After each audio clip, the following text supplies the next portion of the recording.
Saudara, polisi mengungkap motif pembunuhan seorang ibu oleh anak kandungnya sendiri di Medan, Sumatera Utara. Salah satu pemicunya adalah karena korban menghapus game daring atau game online anaknya. Anak yang berhadapan dengan hukum atau ABH berusia 12 tahun saat membunuh ibunya. Dalam konferensi pers sore tadi, polisi mengungkap ABH sempat melihat ibunya mengancam serta kakak dan juga ayahnya dengan pisau. Polisi menduga permainan game online yang berkaitan dengan pembunuhan juga turut jadi pemicu sang anak membunuh sang ibu. Polisi telah memeriksa 37 saksi dan ahli dalam kasus ini.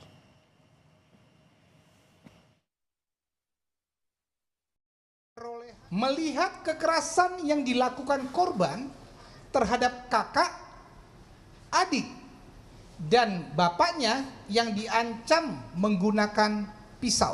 Ini dilihat oleh si adik. Kemudian melihat kakaknya, maksudnya adik melihat kakaknya yang dipukuli oleh korban menggunakan sapu dan tali pinggang. Si korban sakit hati karena game online-nya dihapus. Korban melihat game murder mystery pada season Kills Others menggunakan pisau. Dan menonton serial anime DC pada saat adegan pembunuhan menggunakan pisau. Sebelumnya polisi telah menggelar prarekonstruksi dugaan pembunuhan seorang ibu oleh anaknya pada 14 Desember lalu. Korban ditemukan tewas dengan sejumlah luka oleh putri sulungnya pada 10 Desember. Pada saat bersamaan, sang ayah melihat putri keduanya yang masih berusia 12 tahun memegang sebilah pisau di kamar tempat ibunya ditemukan meninggal dunia.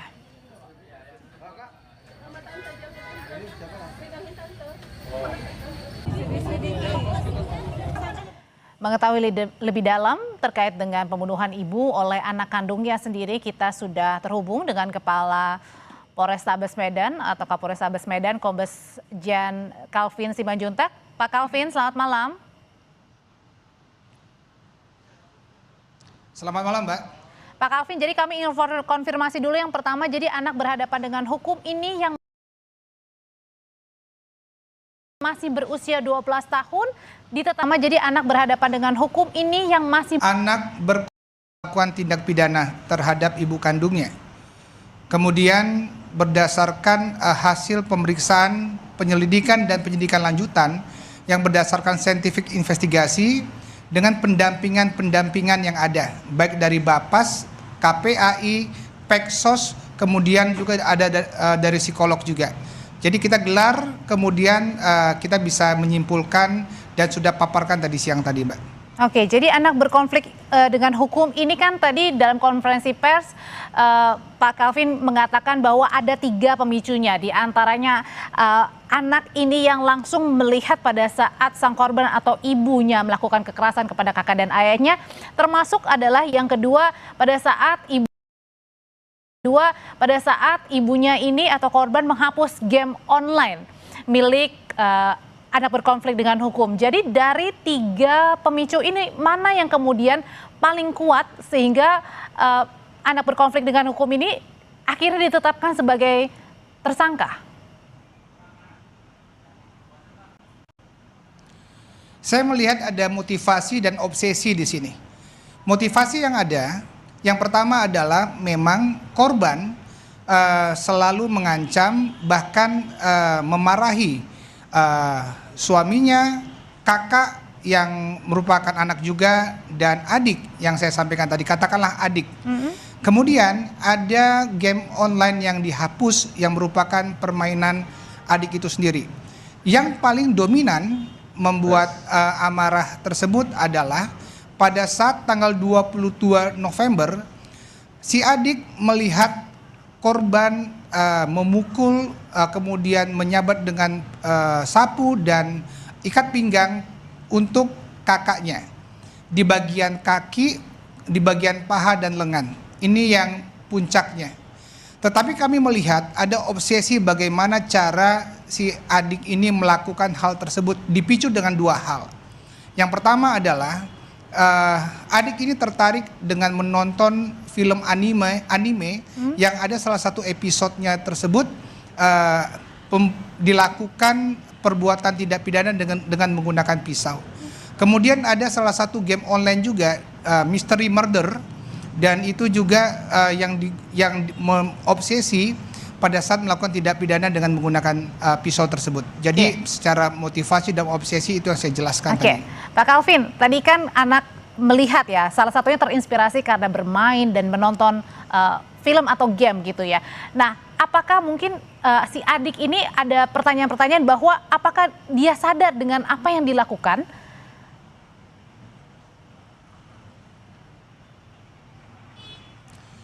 Baik, dalam proses penyidikan yang dituangkan dalam berita acara pemeriksaan disebutkan bahwa adik ini melakukan dengan sadar, mohon maaf sekali. Kemudian yang kedua, kita juga ingin mensinkronkan hasilnya dengan psikolog. Berulang-ulang kali psikolog ini melakukan pendalaman dan pendampingan yang ada. Ternyata hasilnya konsisten. Tetapi di dalam berita acara pemeriksaan, adik juga mengatakan penyesalan yang mendalam terkait dengan perbuatannya setelah melihat kondisi dan ambulans tiba di rumahnya. Sementara itu, Mbak. Oke, nah kalau dari pisau sendiri atau barang atau alat bukti yang digunakan adik ini dia beli, didapat dari rumah atau dari mana? Ada 2 pisau dapur yang diambil si adik persis di depan kamarnya, yaitu bagian dapur. 2 pisau itu sudah ada di dapur untuk dipergunakan keseharian oleh ibunya sebagai korban dalam hal memasak.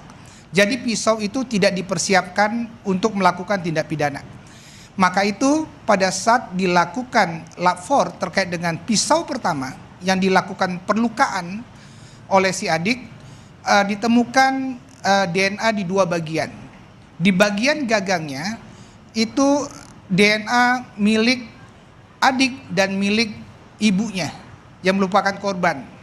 Setelah kita bertanya dan kita tuangkan dalam berita acara pemeriksaan, pisau itu juga sering digunakan oleh ibunya di dalam hal bagian dapur.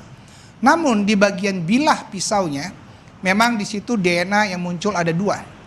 DNA pertama adalah milik korban karena jelas ada perlukaan darah di sana, dan yang kedua adalah milik kakak. Milik kakak karena pada saat itu kakak merampas pisau dari adiknya sehingga melukai tangan kakak dan berdarah. Jadi ada pisau yang ada DNA-nya yang saya sebutkan tadi, Mbak. Oh, berarti artinya pada saat kejadian itu sang kakak sendiri melerai ya, artinya ya sempat untuk mencoba untuk tidak terjadi lebih lanjut begitu ya? Oke. Ya betul, karena satu kamar kan mereka bertiga, jadi kakaknya mencoba untuk melerai dan bahkan merampas pisau pertama dan dibuangnya di bagian lantai di bagian ujung kamar. Oke, tentu Pak Calvin dengan adik yang sudah kemudian sekarang berkonflik dengan hukum, selengkapnya juga nanti akan diproses lebih lanjut gitu.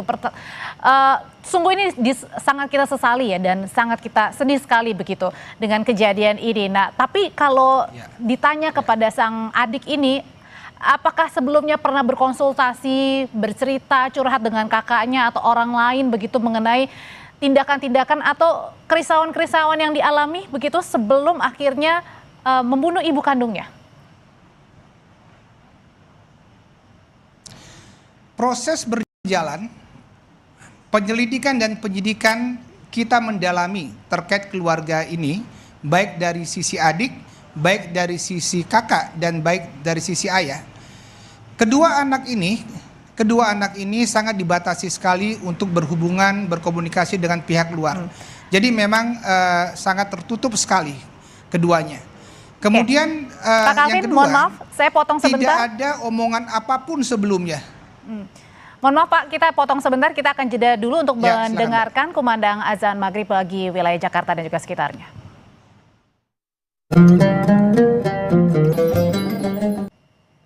Terima kasih Anda masih bersama kami di Sapa Indonesia Malam. Melanjutkan pertanyaan saya sebelumnya, Pak Calvin, pernah nggak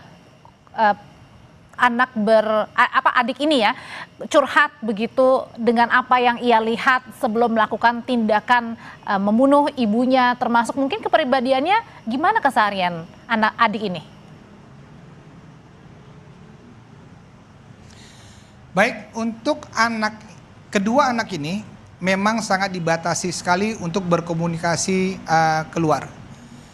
Karena kedua anak ini, kakak dan adik ini sangat akrab sekali. Kemudian karena melihat kakaknya pada saat tanggal 22 November yang lalu dilakukan perlakuan dengan memukul bagian kakinya, inilah yang membuat si adik ini amarahnya muncul seperti itu. Namun demikian, untuk komunikasi keluar berdasarkan hasil pemeriksaan di area rumah dengan tetangga dan lain-lain, bahkan di sekolahnya, kita melihat bahwa keluarga ini cenderung sangat tertutup dan tidak terlalu terbuka untuk komunikasi dengan tetangga-tetangganya. Namun kalau penilaian dari sekolahnya terkait dengan si anak adik ini sangat pintar, sangat cerdas, kemudian beberapa kali ada perlombaan selalu menjuarainya. Demikian, Mbak. Oke, berarti aktif juga ya dan pintar begitu ya. Berarti artinya kalau dilihat secara biasa gitu tidak kelihatan lah ya. Biasa saja adik itu ya. Tidak ada yang menyangka terkait dengan kejadian tanggal 10 itu, Mbak. Oke, baik dari sisi kakaknya, karena malamnya baik-baik saja. Oke, Pak Calvin, kalau gitu ini kan anak baru berusia 12 tahun. Ya. Gimana proses pendampingan hukumnya? Pada saat terjadinya tindak pidana, posisi usia anak adalah 12 tahun 37 hari. Proses pendampingan wajib diberikan di dalam hal pemenuhan hak-hak mendasarnya. Hak sekolah, pendidikan, hak agama beribadah, hak untuk bermain, dan hak untuk belajar, dan seterusnya itu kita berikan.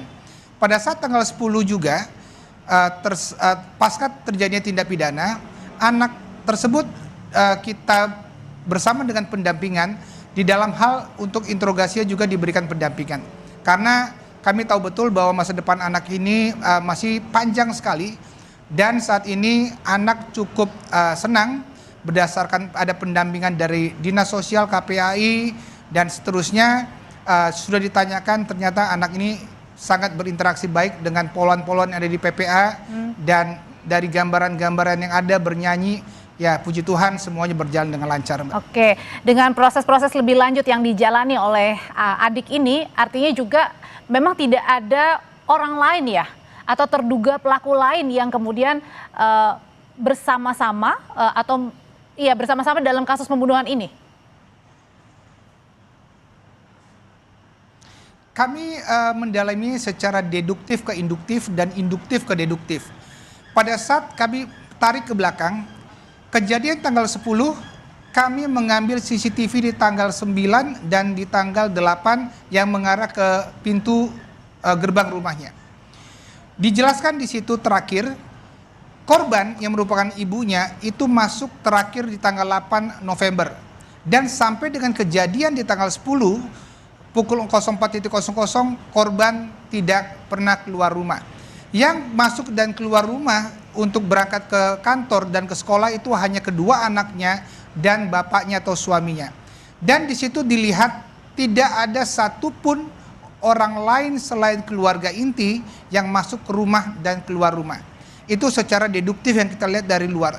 Namun secara induktifnya kita melihat di dalamnya, di rumah, di dalam kamarnya, atau di rumahnya pertama itu ada dua lokasi, lantai 1 dan lantai 2. Hanya kedua lokasi itu.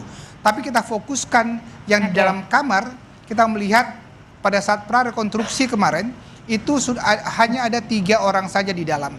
Ibunya, kakaknya, dan adiknya. Dan juga dikuatkan dengan secara saintifik dari hasil laboratorium forensik bahwa terkait dengan darah, terkait dengan bilah pisau, terkait dengan sisa-sisa jejak yang ada di dalam kamar, itu tidak ada jejak lain kecuali jejak yang dimiliki DNA kakak, DNA korban, dan DNA si adik. DNA ayahnya saja tidak ada di dalam kamarnya. Seperti itu, Mbak. Satu pertanyaan terakhir, Pak Calvin, anak ini tadi Bapak bilang terkenal pintar, begitu, dikenal pintar, kemudian berinteraksinya juga baik. Tapi kemudian tidak ada yang menyangka mungkin pada saat itu luapan emosi akhirnya menyebabkan ia berani membunuh ibunya sendiri. Nah, terinspirasi juga tadi salah satunya karena bermain game atau menonton begitu. Apa himbauan yang bisa Bapak sampaikan kepada yang menonton saat ini, baik kepada orang tua maupun juga kepada keluarga, supaya kasus ini tidak ada lagi?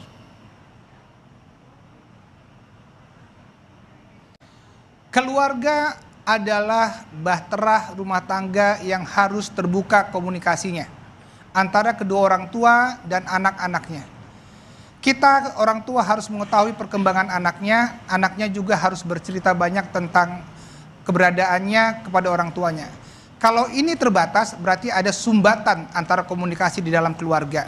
Kalau anak merasa lebih nyaman di luar, berarti ada sumbatan komunikasi antara anak dan orang tuanya. Himbauan saya bahwa sejak dini komunikasi baiklah dengan dalam inti keluarga dan komunikasi baik dengan lingkungan sosialnya, supaya kalau ada komunikasi lanjut kita bisa mengetahui perkembangannya, dan selalu bimbing anak-anaknya. Dan kami juga menghimbau terkait dengan yang lainnya, jangan memviralkan foto-foto ataupun video-video yang terkait dengan status anak, karena ini sangat merugikan sekali. Kita menghormati. Iya, berarti kuncinya tadi adalah perbaikan komunikasi ke depan ya, baik antara hubungan keluarga dengan juga anak itu sendiri. Terima kasih Kapolrestabes Medan Kombes Pol Jan Calvin Simanjuntak sudah berbagi informasi paling baru di Sapa Indonesia Malam.